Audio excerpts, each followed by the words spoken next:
আগামীকাল থেকে পড়তে বসবো অথবা আগামীকাল থেকে কাজটি করব। আমাদের জীবনে আসলেই কি সেই আগামীকাল আসে? আসসালামু আলাইকুম। আমি তহমিনা তাহারি মিস্তি। আজ এই ভিডিওতে আমরা কথা বলবো কিভাবে আপনি নিজেকে প্রোডাক্টিভ রাখতে পারেন। We know that we all of us have same 7 days in a week and same 24 hours in the day. তবুও দেখেন আমাদের মধ্যে কেউ আমরা আমাদের প্রতিদিনের কাজকে খুব সুন্দরভাবে গুছিয়ে নিয়ে জীবনের প্রতিটি মুহূর্ত উপভোগ করতে পারছি বা আনন্দে কাটাতে পারছি। অন্যদিকে আমাদের মধ্যেই কেউ আমরা সেই প্রতিদিনের কাজগুলোকে procrastinate করে বা দীর্ঘসূত্রিতার কারণে সেই কাজগুলো শেষ করতে পারছি না। যার ফলে আমরা আমাদের শিক্ষা জীবন হোক, কর্মজীবন হোক বা পারিবারিক জীবনে কিছুটা হলেও বিড়ম্বনার মধ্যে দিয়ে যাচ্ছি। তো আজ আমি এই ভিডিওতে কথা বলব যে কিভাবে আমরা খুব সহজ উপায়ে আমাদের এই সমস্যাগুলোকে মোকাবেলা করতে পারি। আপনি পরীক্ষায় ভালো মার্ক পেতে চাচ্ছেন অথবা আপনি কোনো নতুন স্কিল ডেভেলপমেন্ট করতে চাচ্ছেন অথবা আপনি কোনো ভাষা শিখতে চাচ্ছেন অথবা অনেক টাকা-পয়সা ইনকাম করে আপনি একটু বড়লোক হতে চাচ্ছেন। এই সবকিছুই আসলে নির্ভর করে আপনি আপনার জীবনের বা আপনার কাজের প্রতি কতটুকু ডেডিকেটেড অথবা ফোকাসড এবং এই কাজে আপনি কতটুকু সফলতা অর্জন করতে পারবেন বা আপনি আদৌ সফল হতে পারবেন কিনা এই সম্পূর্ণ বিষয়টি নির্ভর করে how focused you can be. আপনি যদি আপনার মনোযোগ সম্পূর্ণভাবে ধরে রাখতে পারেন, তাহলেই আপনি আপনার কাঙ্ক্ষিত ফলাফল উপভোগ করতে পারবেন। যে কাজ আমাদেরকে আমাদের মনোযোগ ধরে রাখতে বাধা প্রদান করে, অর্থাৎ আমাদের কাজে ডিস্ট্রাকশন তৈরি করতে পারে, সেই সমস্ত কাজ বা সেই সমস্ত প্রোডাক্ট থেকে নিজেদেরকে কিছুটা দূরে সরিয়ে রেখে তারপর আমরা আমাদের কাঙ্ক্ষিত কাজটি শুরু করতে পারি। সেটা যেমন হতে পারে আমাদের স্মার্টফোন ব্যবহার করা। ধরেন আপনি মনোযোগ দিয়ে একটা জিনিস পড়ছেন কিন্তু সে সময় আপনার ফোনে একটা নোটিফিকেশন এলো। এই যা আপনার মনোযোগ নষ্ট হয়ে গেল। এইজন্য আমরা যখন মনোযোগ সহকারে কোনো কাজ করব, আমরা চেষ্টা করব স্মার্ট ডিভাইস সেটা হতে পারে আপনার স্মার্টফোন, ল্যাপটপ, আপনার কম্পিউটার এইসব জিনিস থেকে নিজেদেরকে কিছুটা দূরে রাখবো। দ্বিতীয়ত আমরা চেষ্টা করব একটি টু ডু লিস্ট তৈরি করা। সেটা কিন্তু অবশ্যই আমাদের পেন এবং পেপার ব্যবহার করে। আমরা ফোনে টু ডু লিস্ট অ্যাপ থাকা সত্ত্বেও আমরা চেষ্টা করব স্মার্ট ডিভাইস থেকে নিজেদেরকে কিছুটা দূরে রাখার। আপনি যখন কাগজে কলমে এই জিনিসগুলো লিখবেন তখন আরেকটা বিষয় মাথায় রাখবেন, যেটা হলো আপনার সারাদিনের সবচেয়ে গুরুত্বপূর্ণ কাজটি সবার ১ম এ লেখা। অর্থাৎ আপনার কাজের প্রায়োরিটাইজ করা। আপনার প্রায়োরিটি লিস্টে যে কাজটি সবার ১ম এ থাকবে, আপনি সেই কাজটি সবার ১ম এ শেষ করে ফেলবেন। দেখা যাচ্ছে সেটা হতে পারে আপনার নির্দিষ্ট কোনো অ্যাসাইনমেন্ট সাবমিশন, আপনার কাউকে ইমেইল করতে হবে, আপনার খুবই গুরুত্বপূর্ণ কোথাও সিভি ড্রপ করতে হচ্ছে বা এই ধরনের যে আমাদের খুবই গুরুত্বপূর্ণ কাজ থাকে যেটা আপনার কাছে কঠিন মনে হচ্ছে, সেই কাজটি কিন্তু আপনি দিনের শুরুতে শেষ করতে পারেন।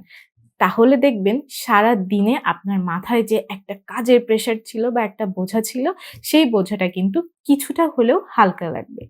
এরপর কম প্রায়োরিটাইজ এর যে কাজগুলো ছিল বা তুলনামূলক সহজ যে কাজগুলো, সেটা কিন্তু আপনার জন্য খুব সহজ হয়ে যাবে। তো এভাবে আপনি আপনার সারাদিনের কাজগুলো শেষ করতে পারেন এবং আপনি সেখানে চেষ্টা করতে পারেন কিছুটা সময় মি টাইম রাখার। অর্থাৎ নিজের জন্য কিছু সময় রাখার। যেমন আপনি তখন আপনার পছন্দের কাজ করতে পারেন, আপনি একটু এক্সারসাইজ করতে পারেন, আপনি একটু হাঁটতে যেতে পারেন, আপনি একটু গান শুনতে পারেন অথবা আপনার ছবি আঁকতে যদি পছন্দ হয়, আপনি ছবি আঁকতে পারেন। তো কিছুটা টাইম যখন আপনি আপনার নিজেকে দিচ্ছেন, নিজেকে স্যাটিসফাইড রাখছেন, অর্থাৎ আপনি কিন্তু আপনার নিজেকে ফুয়েলিং করলেন। আপনার পরবর্তী দিনের কাজের জন্য আপনি নিজেকে প্রস্তুত করে ফেলতে পারলেন এবং এই সবকিছুর সাথে নিজেকে প্রোডাক্টিভ রাখতে গেলে আমাদেরকে যে জিনিসটা সবচেয়ে বেশি হেল্প করবে তা হলো আমাদের ধর্মীয় মূল্যবোধ। আমরা যে ধর্মানুসারী আছি আমরা কিন্তু চেষ্টা করতে পারি আমাদের নির্দিষ্ট প্রেয়ার গুলো কমপ্লিট করা। যার ফলে কিন্তু আপনার মন মানসিকতা খুবই প্রফুল্ল থাকবে। আপনি দেখবেন আপনি যদি ৫ ওয়াক্ত নামাজ পড়েন বা আপনি যদি হিন্দু ধর্মাবলম্বী হন, আপনি যদি পূজা পাঠ করেন, আপনার কিন্তু বেশ মেন্টাল রিল্যাক্সেশন কাজ করবে। যার ফলে আপনার কাজের প্রোডাক্টিভিটি কিন্তু অনেক গুণ বেড়ে যাবে। তাই আগামীকাল থেকে কোনো কাজ করব বা এখন ভালো লাগছে না, কাল থেকে শুরু করব, এই চিন্তা থেকে কিন্তু আমাদেরকে বেরিয়ে আসতে হবে। কেননা এই চিন্তাটাই আমাদের জীবনের সবচেয়ে বড় শত্রু। কারণ আমি করছি, করব এই ভেবেই কিন্তু আমরা আমাদের যে আজকের দিনের যে সুযোগটি ছিল বা আজকের দিনের কাঙ্ক্ষিত যেই সুযোগটা সেটা কিন্তু আমরা হারিয়ে ফেলি।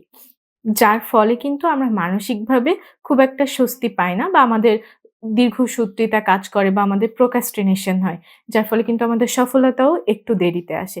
যদিও সফলতার বিভিন্ন আঙ্গিক হয়, তবুও কিন্তু আমাদের প্রত্যেকেরই জীবনচক্রের প্রত্যেকটা নির্দিষ্ট স্টেজের কিন্তু নির্দিষ্ট কিছু সৌন্দর্য আছে। যেমন আপনি যখন স্টুডেন্ট, তখন আপনার স্টুডেন্ট লাইফের সৌন্দর্যটা উপভোগ করতে হবে। অর্থাৎ আপনি যদি টাইমলি আপনার অ্যাসাইনমেন্ট সাবমিট করেন, আপনি যদি টাইমলি আপনার পরীক্ষাগুলোতে অ্যাটেন্ড করেন, রেগুলার পড়ালেখা করেন, ভালো মার্কস পান, দেখবেন আপনার কাছে কিন্তু স্টুডেন্ট লাইফটাই খুব বেশি এনজয়েবল মনে হবে। এরপর যখন আপনি চাকরিতে প্রবেশ করবেন, তখন যখন আপনি আপনার যে রেগুলার ডিউটিস গুলো থাকবে বা রেসপনসিবিলিটিস গুলো থাকবে, আপনি যদি সেগুলো সব সুন্দরভাবে কমপ্লিট করতে পারেন, দেখবেন সেটাও কিন্তু আপনার জীবনে খুব ভালো লাগার একটা মুহূর্ত বা অফিসটাই আপনার জন্য খুব ভালো লাগার একটা জায়গা তৈরি হয়ে যাবে। তারপর আপনি যখন সংসার জীবনে প্রবেশ করবেন, আপনি যদি সব কাজ প্রপারলি করতে পারেন, তাহলে আপনি আপনার ফ্যামিলিকে প্রপারলি টাইম দিতে পারছেন। সেক্ষেত্রে আপনার সন্তান বা আপনার ফ্যামিলি মেম্বাররাও আপনার প্রতি স্যাটিসফাইড থাকবে। সেক্ষেত্রে কিন্তু আপনি মানসিকভাবেও খুব ভালো থাকবেন বা আপনার মানসিক সুস্থতাও নিশ্চিত হবে। জীবনের প্রতিটা স্টেজেরই যেমন সৌন্দর্য আছে, তেমন কিছু প্রতিবন্ধকতাও থাকে। আমরা আমাদের কাজের প্রতি ডেডিকেশন রেখে বা ফোকাসড রেখে মহান আল্লাহ রব্বুল আলামিন বা সৃষ্টিকর্তার উপর ভরসা রেখে আমরা যদি সেই প্রতিবন্ধকতাগুলোকে সুখে দুঃখে হাসি মুখে মোকাবেলা করতে পারি, তবেই কিন্তু আমরা আমাদের জীবনে সফলতার দিকে এগিয়ে যেতে পারবো। সবার জন্য শুভকামনা। সবাই ভালো থাকবেন। পরবর্তীতে দেখা হবে আবার নতুন কোনো ভিডিও নিয়ে। আসসালামু আলাইকুম।